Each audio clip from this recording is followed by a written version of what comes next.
Okay, back to Tehillim. Tehillim 28. So this was chosen at random. The only criterion was I wasn't actually like pull it out of a hat, but like I asked the people I was learning with to choose something that we don't say, and that was what was chosen. So yeah, and I mentioned this in the description, but like I feel like there's a value in saying stuff that we say every day, but then first of all, there's so much Tehillim that like there's always this question about what are we missing out on, and then the other thing also is like sometimes you need something to just like rattle you. And there are sometimes some of these psukim in Tehillim we don't say that just is like it's like a curveball in terms of your understanding of Tefilah and relating to God. So I think it's good to switch it up like that every once in a while. Okay, and this one's a short one. That was the other criterion. Yeah. So is the plan to not finish Ashrei for now? Oh, we finished Ashrei, right? In terms of landing the plane. When you were you not here, or were you sick, or were you? No, you were traveling. You were in Israel. Oh, okay. No. We did before. I don't know, but we did finish it. Okay. And it was also it had stretched out for too long. Yeah. It was. Yeah. So it's not like that. I'm leaving Ashrei and that's it. But like we're done with that track. Yeah. Okay, so let's do what we usually do and read and translate and then figure out where to go from there. Okay, so LeDavid, LeDavid. So for David or by David, right? By David. Okay. Elecha Hashem Ekra, Tsuri al Techarash, Mimeni. Hold on. Al Techarash Mimeni. Pen techshe mimeni v'nimshalti im yordevor. I included the ta'amim here because the breaks are not where you would expect them to be. Okay, so let's just break it down. Elecha Hashem Ekra. To you, Hashem, I call. To you, capital Y. To you, Hashem, I call. Tsuri al techarash. Now, how do you translate tsuri? Probably the same as I do. Yeah, I got that from our school also. So my rock. Rabbi Zimmer's shiur. So I don't remember what this was based on. I want to say it was based on the Rambam, but I'm not 100% sure. I think and I don't think this was his like interpretation. I think this was like one of the Mefarshim says this outright. Quarry. Okay, my quarry. Yeah. So where do you get the rocks from? Right. And then the other thing, if you look at the Targum.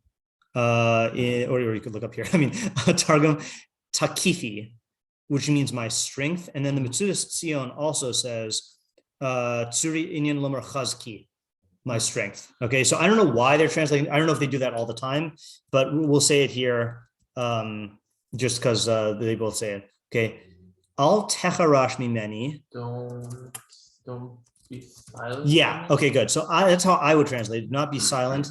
Are you getting that from an association? Like a cherish? Yeah. Okay. Right. So, how do you translate cherish? The person who can't talk, is that the right? Okay. Yeah. So that's the other interpretation, right? Or sorry, that's the interpretation you said. Do not be silent. The other one is do not be deaf, because a cherish is also deaf. That's why they usually translate cherish as a deaf mute. Because I forgot if we talked about this year. I feel like we talked about this earlier in the year that. In the olden days, before the invention of sign language, then people who were born deaf were automatically mute because they had no other way to talk. So and here there's actually like some debate among the Mefarshim. Like if you look at the Targum again, Targum says lo tishtok mini, don't be like shosek, right? Don't be silent. And Metzudas Tzion also says inyan shtika, kmo v'hechrish Yaakov, like Yaakov was silent.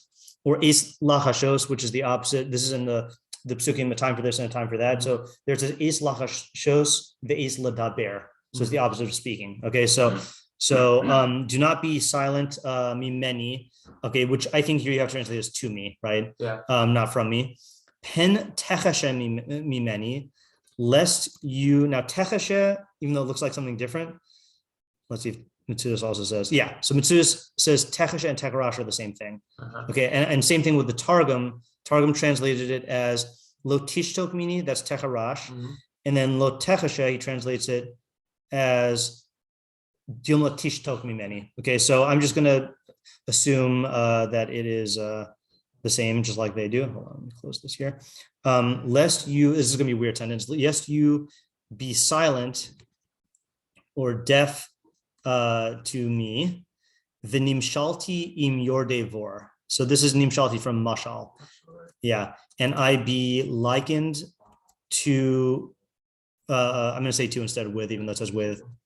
Someone going down to a pit. Yeah, who descend to the pit. Okay.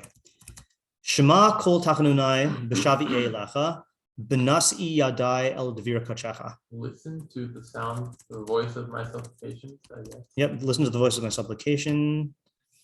In my like shiur, like. So this is shavi with this is a different shoresh. So we said this in the Haggadah.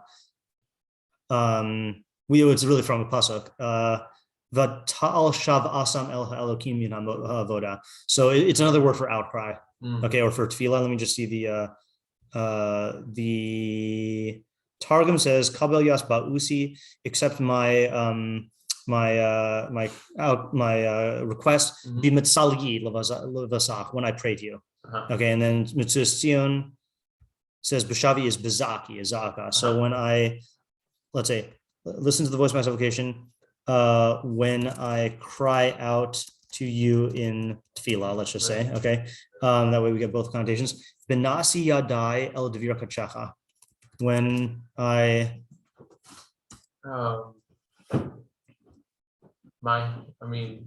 Ignasi is kapayim.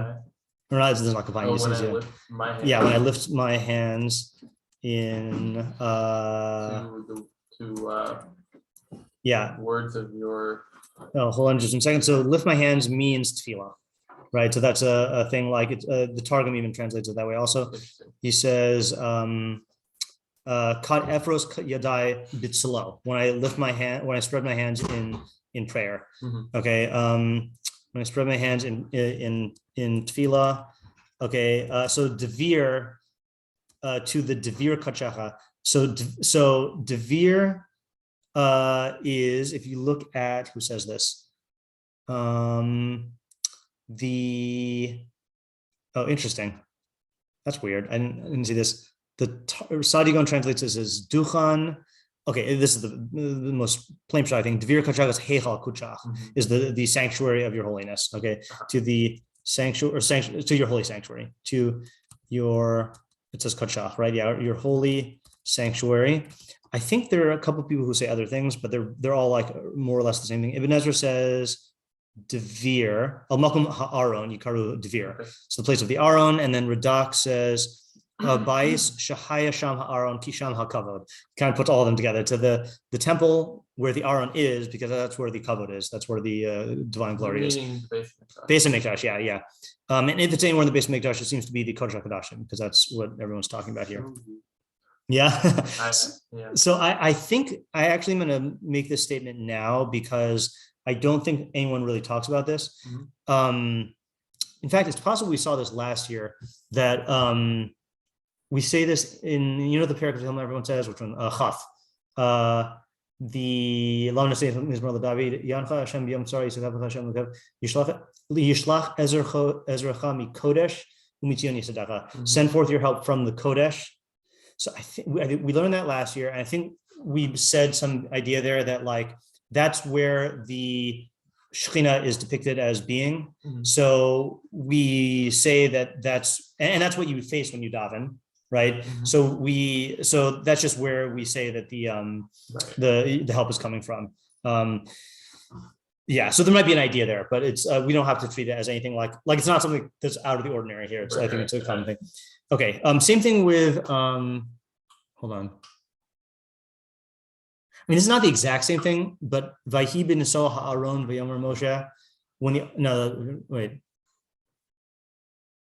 no, that's a different idea. Yeah, I was gonna say it might be an idea of Shekhinah also, but I'm not confident enough that. Okay, Gimel. All team Shekhinah im Rashayim. Do not Meshicha with a chaf.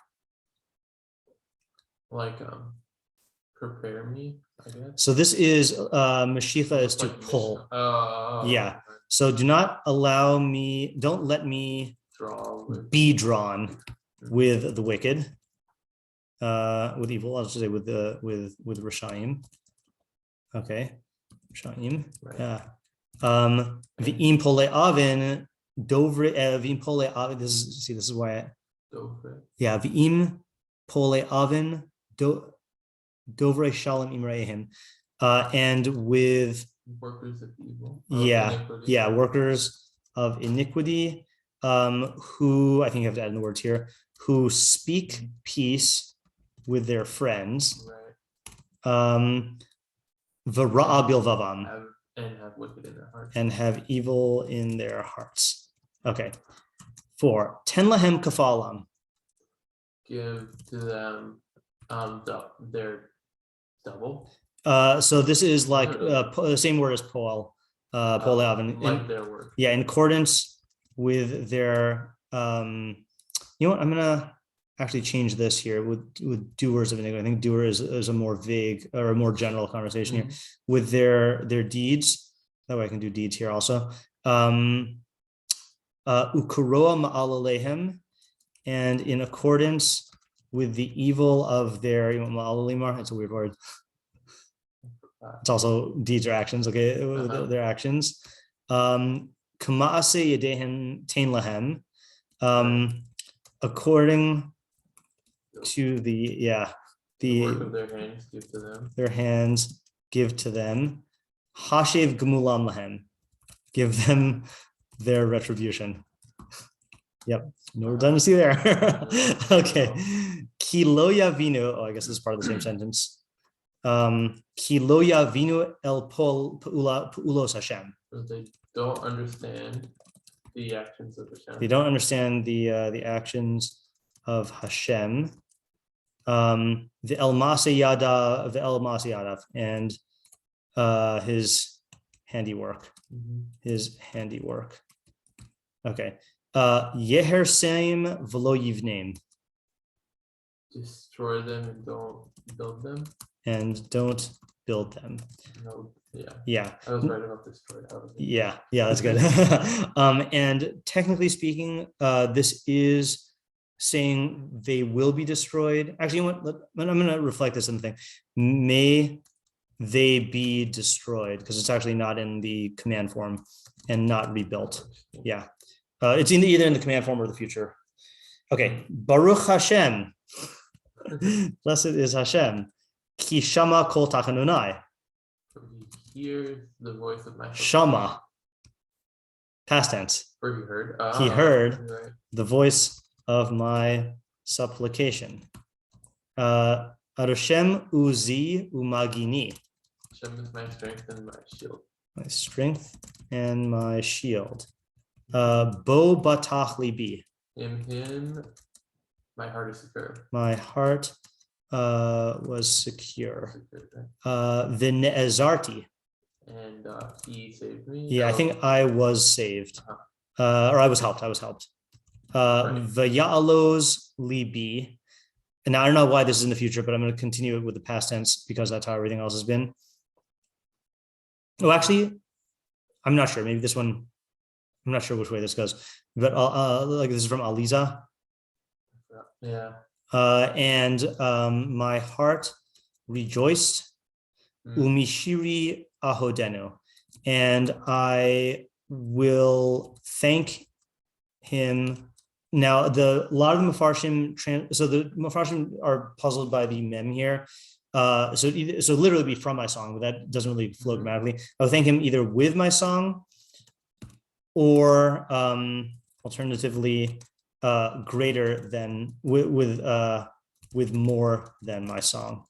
Okay, like mem can either be a mem of comparison or mem sometimes is like a base. Just to prove that I'm not making this up. Ibn Ezra says this. Ibn Ezra, what puzzle was that? That was 8.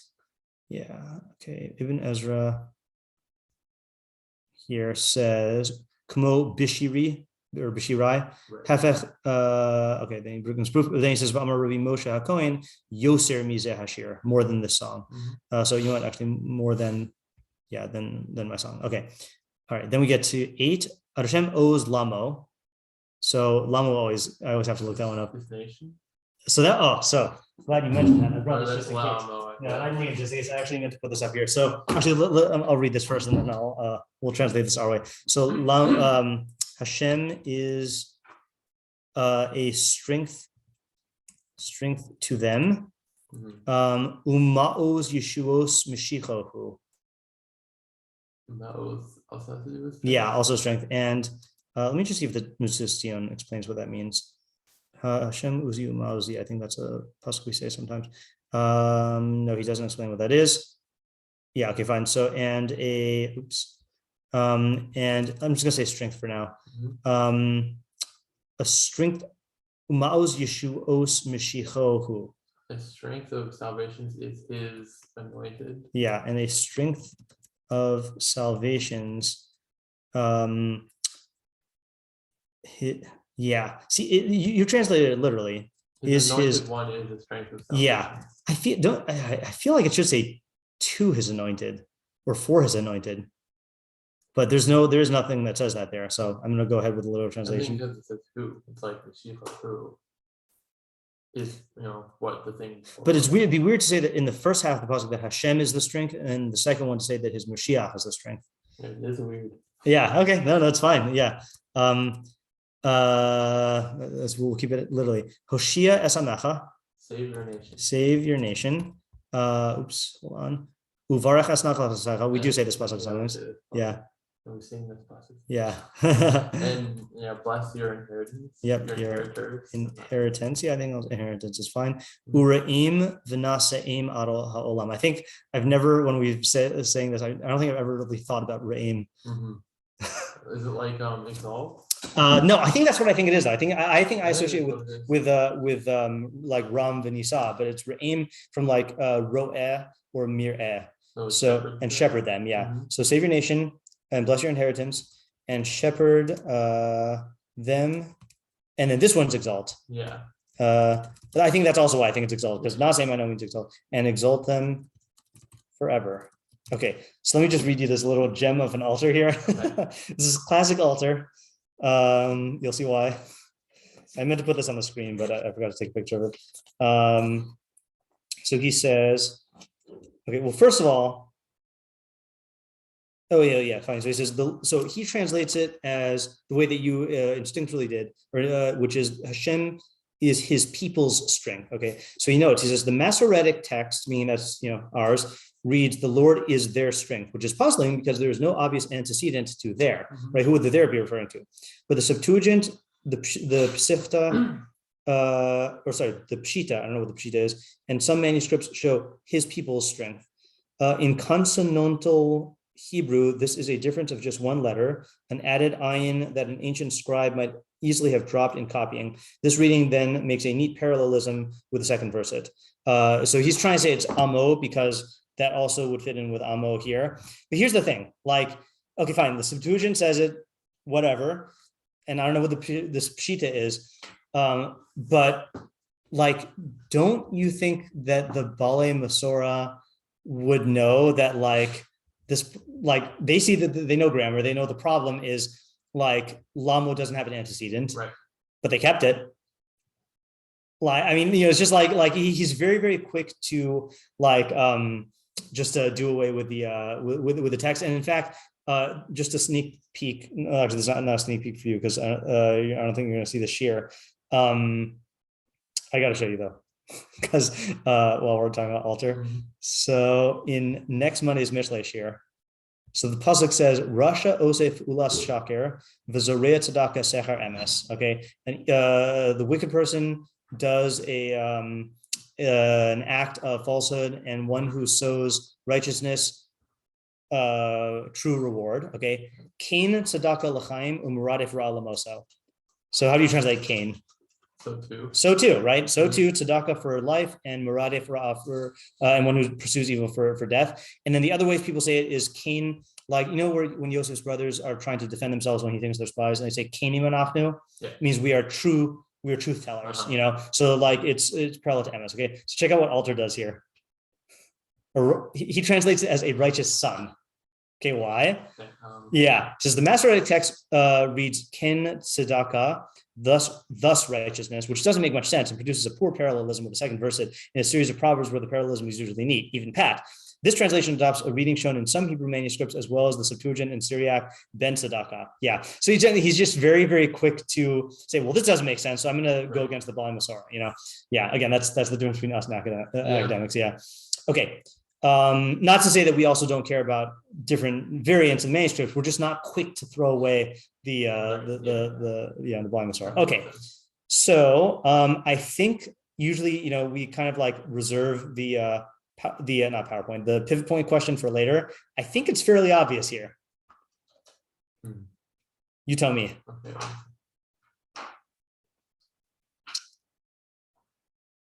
I'll try to remember to print this out for next time. I don't know. I guess 6. 6, right? Yeah. So you have, and how would you characterize the difference between the first and the part of the second? It did kind of,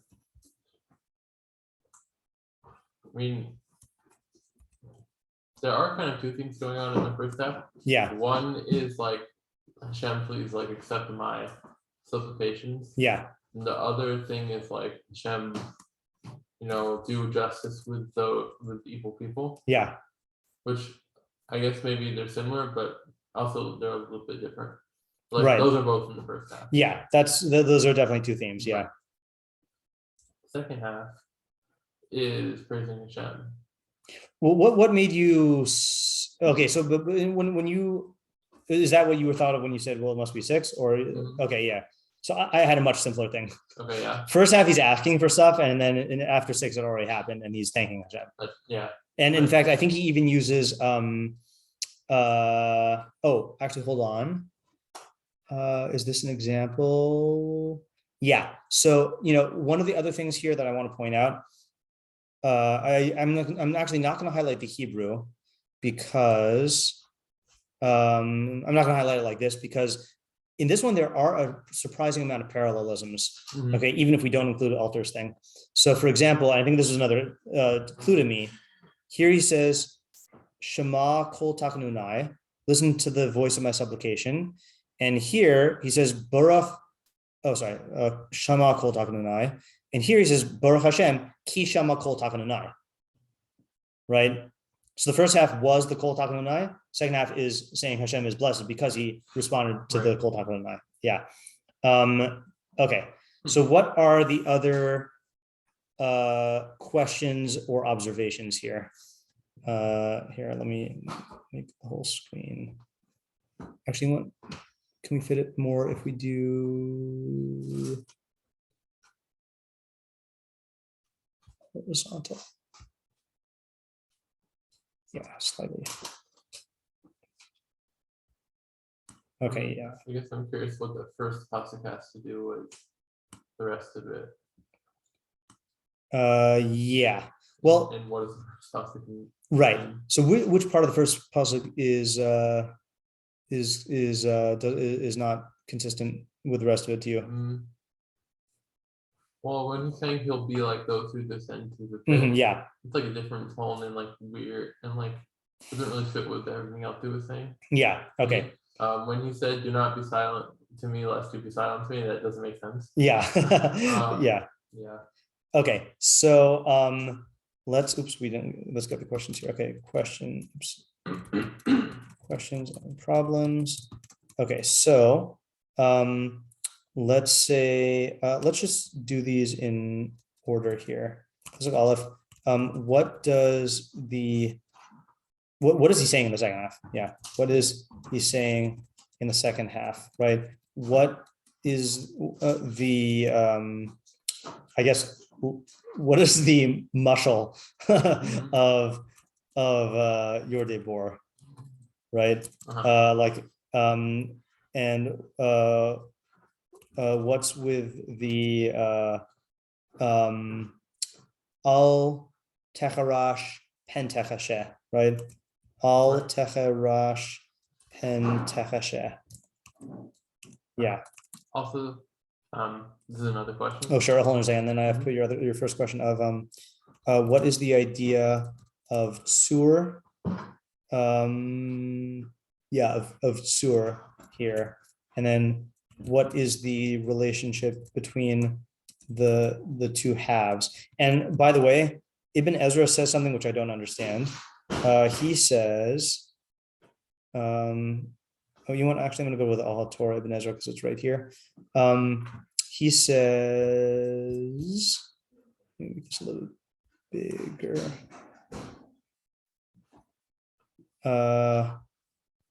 Suri leneged yorde bor. So tsuri, my rock, is the opposite of going down to the pit. Yeah, my rock is in contrast to them that go down to the pit. I have no idea what that means. Okay, I wouldn't say what's the opposite of rock, going down to the pit. Yeah.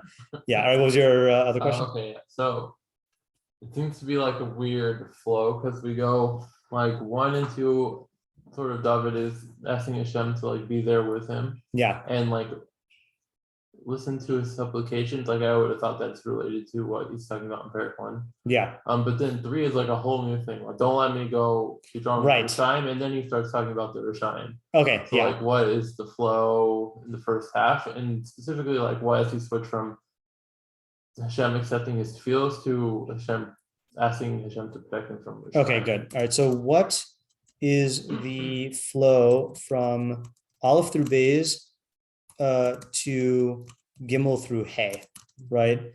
In the first half, he's asking Hashem to grant his, to answer him. And in the second half, he's asking for retribution against the wicked. Yeah. Okay. Here's another question. What do you take this to mean of al tim shecheni im Rishaim? What is in pasuk Gimel, right? Do not let me be drawn in with Rishaim and with doers of iniquity who speak peace with their friends and have evil in their hearts. What do you take that to mean that he's asking for?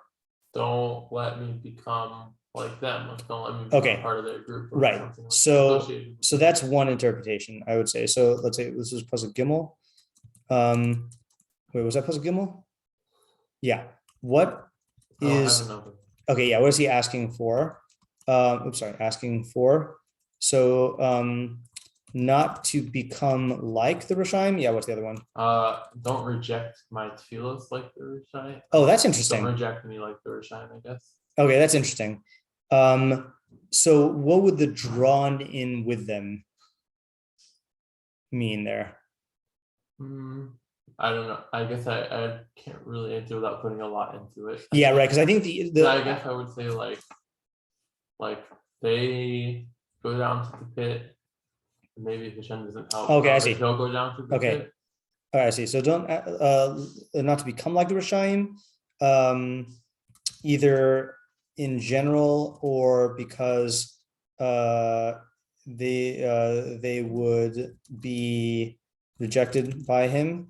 Okay, I have another interpretation based on the emphasis on Dovrei Shalom Imrei Ehem V'Ra'a Bilvavam, speaking peace with their friends and with evil in their heart.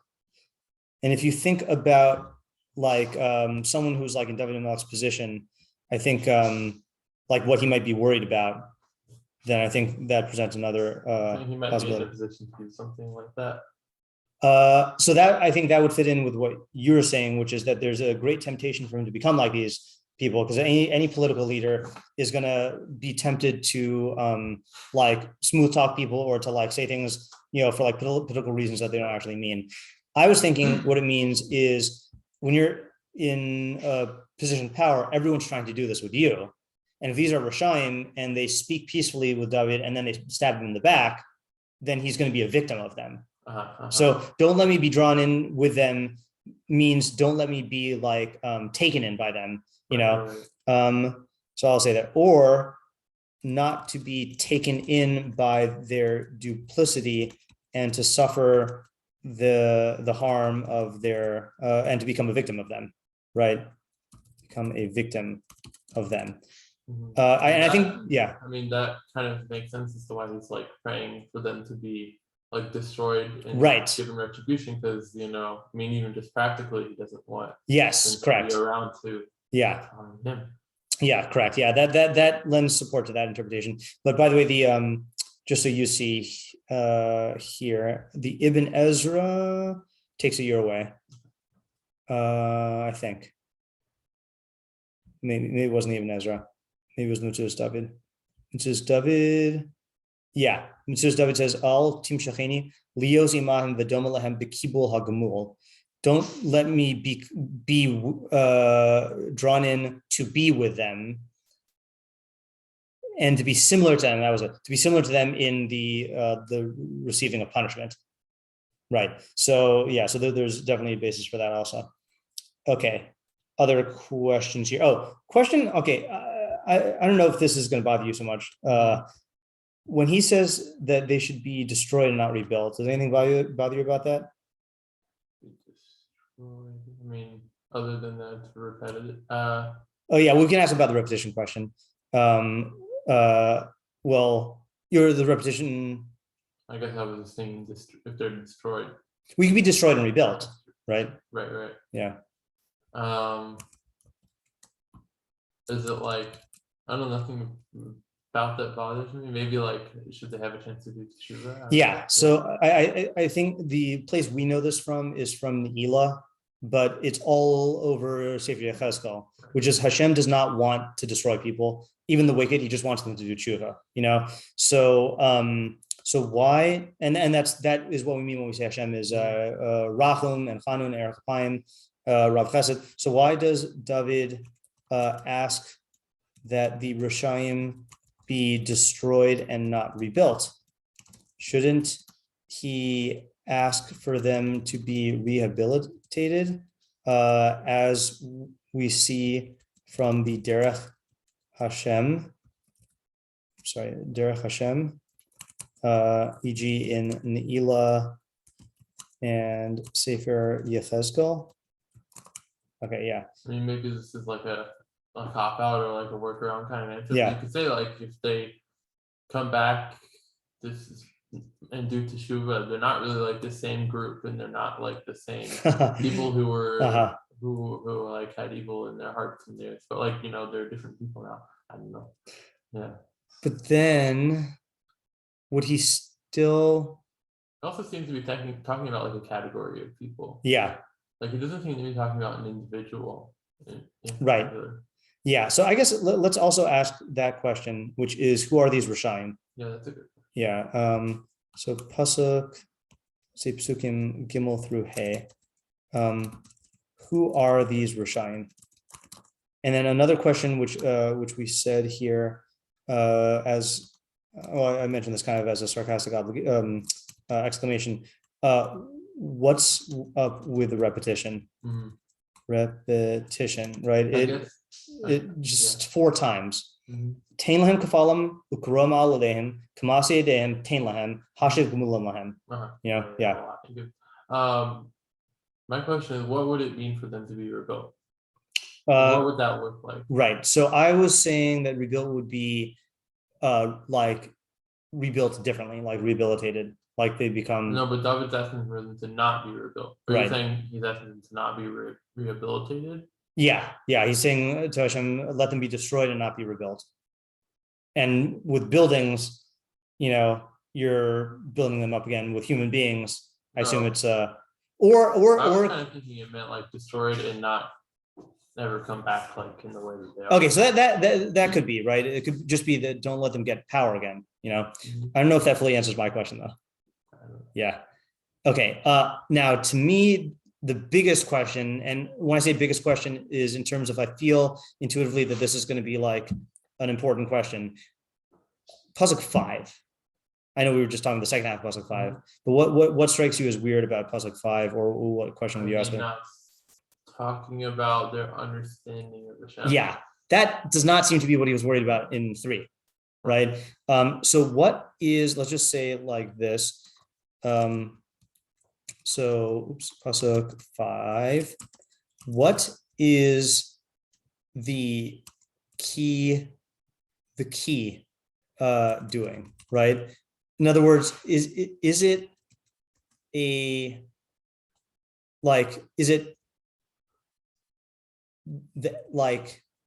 it seems to be providing a reason, right? Mhm. But is it a reason why they shouldn't be rebuilt, right?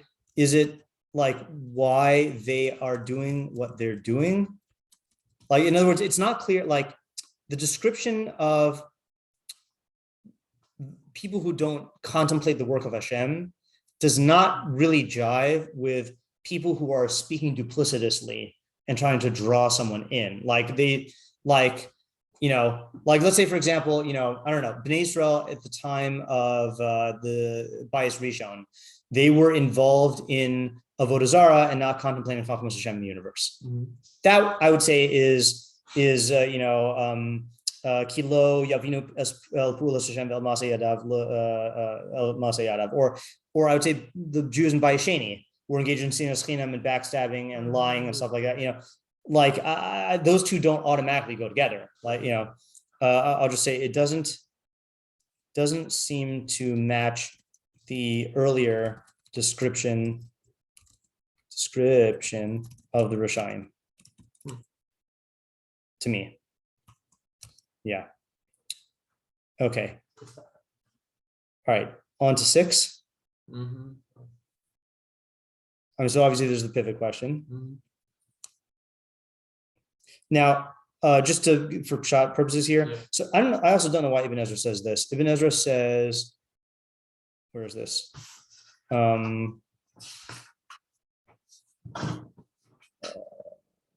Plus 6 should be on the same page I have here. Ibn Ezra says, nope, put one more page up. Yeah, Baruch, he says, B'derech nevuah ki nishma'a tefilah so. So it's by way of nevuah. Right, well, I guess if David is saying all of this at once, yeah, and he needs both to be praying and know that his right. prayer was. So I feel like there's an easy answer to that. I mean, talking about different prayers or something. I would say it's just talking about different times. Like he's expressing what prayer he said, and then now he's writing and is telling him about like how Hashem answered him. I don't know why you have to say that the like to posit there's nevuah means this is all occurring in the present, which I don't know. It explains how they could all be done in the present. It's just a little weird. But I'm not going to list this as a question. I think I'm just going to take this as a shot here. Okay. So what are the other remaining questions here? Hashem Uzi Umagini. Oh, yeah. So I think this is another argument, by the way, for why Gimel is not asking to be protected from their influence. He's asking to not be a victim of their evil, because ma'oz, magain does not really seem to be like, those don't seem to be terms that emphasize being influenced in his midos or whatever by them. It seems to be much more like protection from their harm. Hodenu.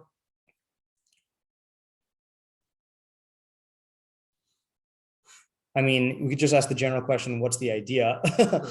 But and then ches also. Let's just say that for now. What is the idea in 7 and 8?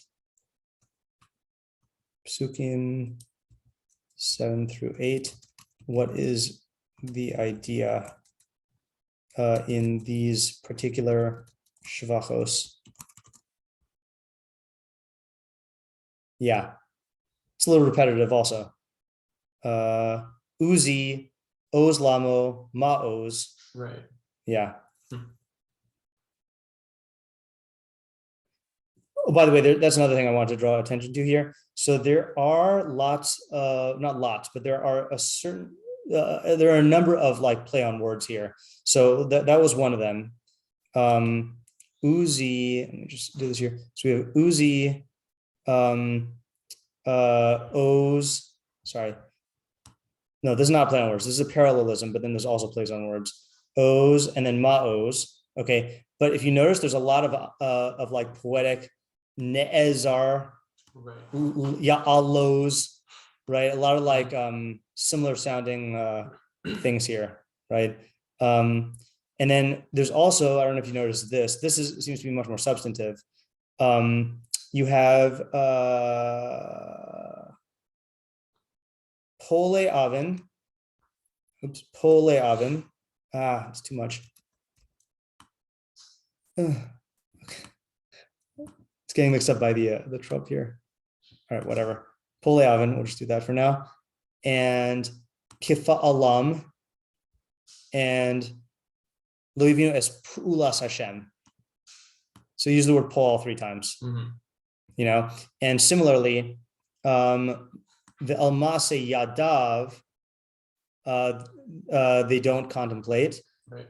And then where does he say it? Ukrom alim ukmaase yadehem. Right, maase yadehem. And then if you want to make it even more, nasi yadai. David's lifting up his hands in prayer.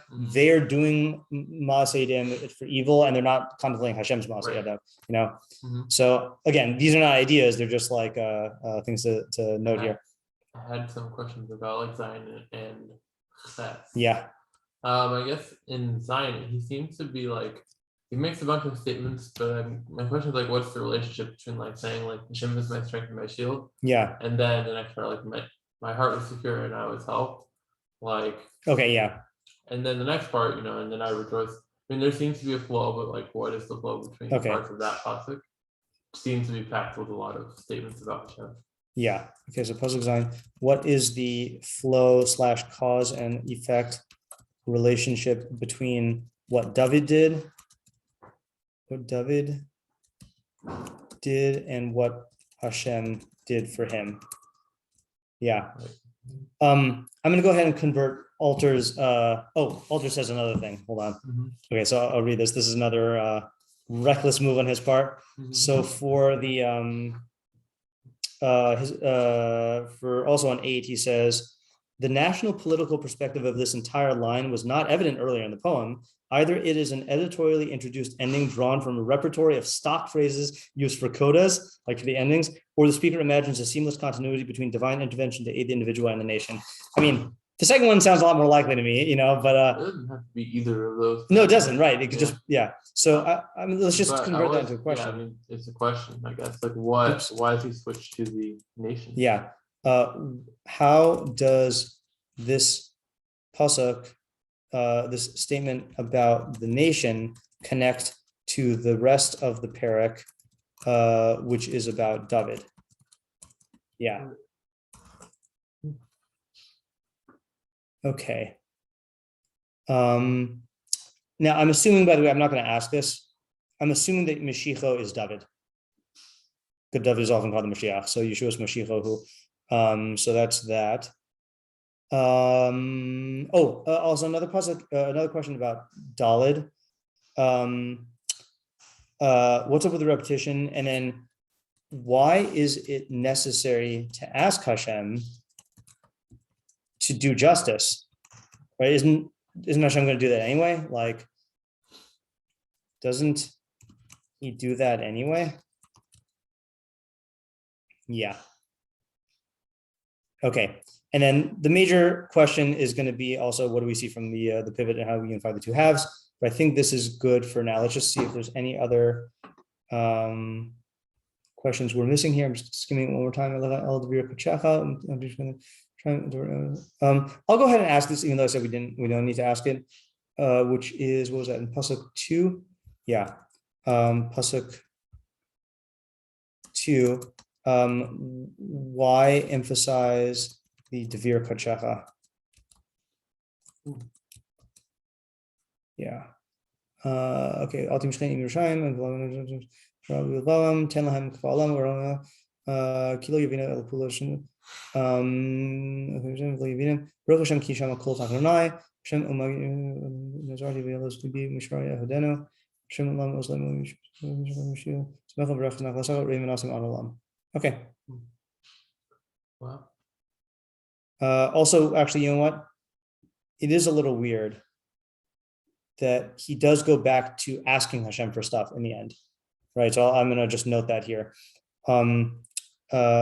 Also, why does he switch back to bakashah after already transitioning to hodaah?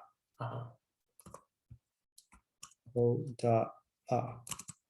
Okay, good. All right, that was a good day one. All right, I don't suspect this is going to take us more than one more session, so I think we'll try to get it here. We actually, so we were learning this over Yom Tov, and what happened was we had our own approach. Right. No one took it. So I still think it's a good approach, but maybe we'll do the redact or something like that also. Okay. Yeah. All righty. Stop for today. Nice colors. Yeah.